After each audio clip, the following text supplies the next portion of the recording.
it's quite interesting to see the reaction of the naysayers when it comes to the Evernorth XRP Treasury's venture. So I've seen a lot of people post that it is Ripple and, Larson and all those guys that are creating this venture just to bamboozle the XRP army, to bamboozle the world about XRP, to try and dump on them, yada, yada, yada. But as it has been released by Evernorth saying that they are going to be buying XRP, actual XRP, independent of Ripple. So even though the venture is backed by Ripple and is backed by Ripple affiliates and some Ripple executives, the project is primarily backed also by SBI and other companies. And they've already apparently now raised the war chest to acquire $1 billion worth of XRP.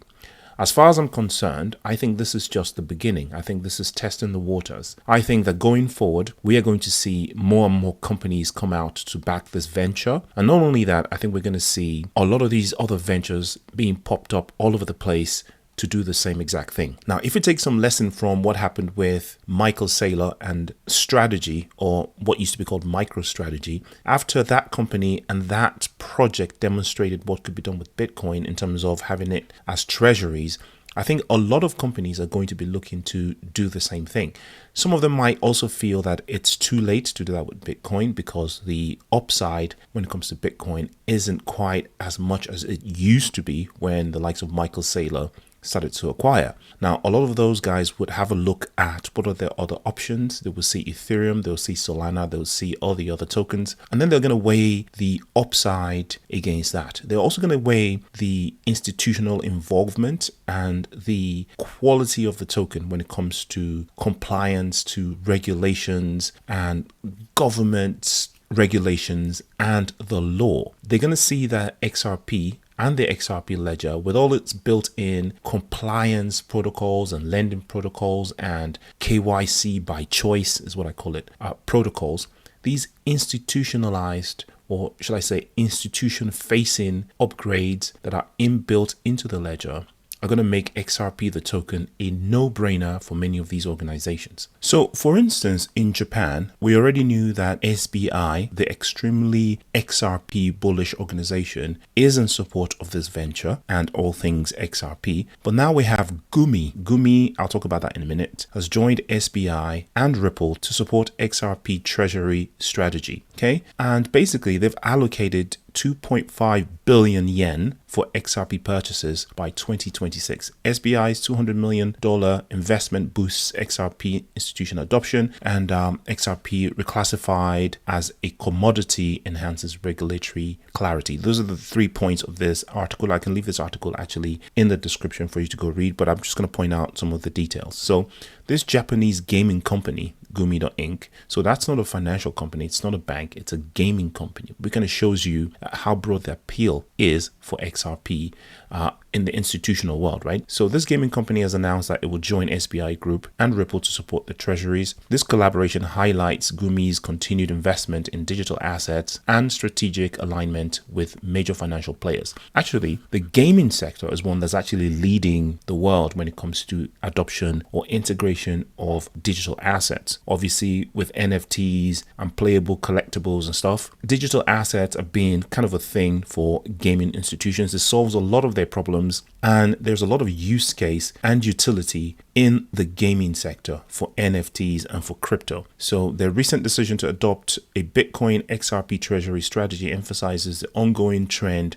of institutional interest in crypto. When it comes to the details, I mentioned the amount a minute ago. So GUMI has expanded its blockchain initiatives, evidenced by the $38 million finance agreement aimed at enhancing its digital assets treasury. The company has allocated 2.5 billion yen. That's approximately $17 million. So that's just one company. It's not a financial institution. It's a gaming company, by the way. Here's their website. As you can see, very aesthetically Japanese. And then right up and center is the blockchain strategy on their website. A pioneer in expanding to new markets, new technology first. And if you click on that, it can tell you more about what they're up to in this company. And you can see crypto is front and center of their strategy. And to be honest with you, as a gaming company, if I were a gaming company, that is, I would jump on this, right? We have a lot of crypto native games. A lot of them are sort of role-playing / fantasy games. We have a lot of gambling-based ones like poker and stuff.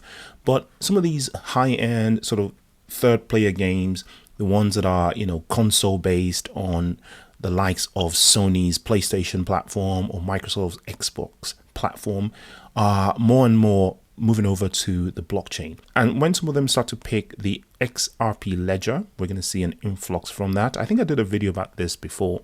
I should probably compile another one.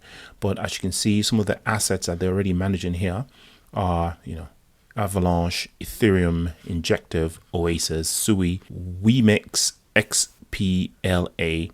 And now with their, backing of the XRP Treasury's project, I can expect to see XRP join that collection there. And obviously XRP can also form a kind of bridge when it comes to the distribution of payments across these other systems that they're dealing with. OpenSea obviously is a well-known, probably the leading NFT marketplace in the world. So I'm not surprised to see that on there. So not financial advice, your own research, but there is a surge of interest in XRP based treasuries. And we expect to see more and more of those happen in the near future. In terms of price, again, nothing has changed since morning. It's a bit quiet at the moment because of the anticipation of what's happening in the United States. A lot going on with China, government closure. I was listening to some news this morning to try and familiarize myself with the process of this sort of government shutdown. Apparently, this is the second longest closure in history. So this is a big issue. In a few days, I don't know, a few weeks maybe. I don't know what the longest one is, but I wouldn't be surprised if this becomes the longest shutdown because both sides are so polarized, and even though some of them are trying to work together, it looks like we might be in this for a longer period of time than expected. Some politicians are even proposing a complete eradication of the shutdown process and just have the ceiling auto lift or whatever. So that could be a bad thing as well, as much as we hate the shutdowns that slow everything down.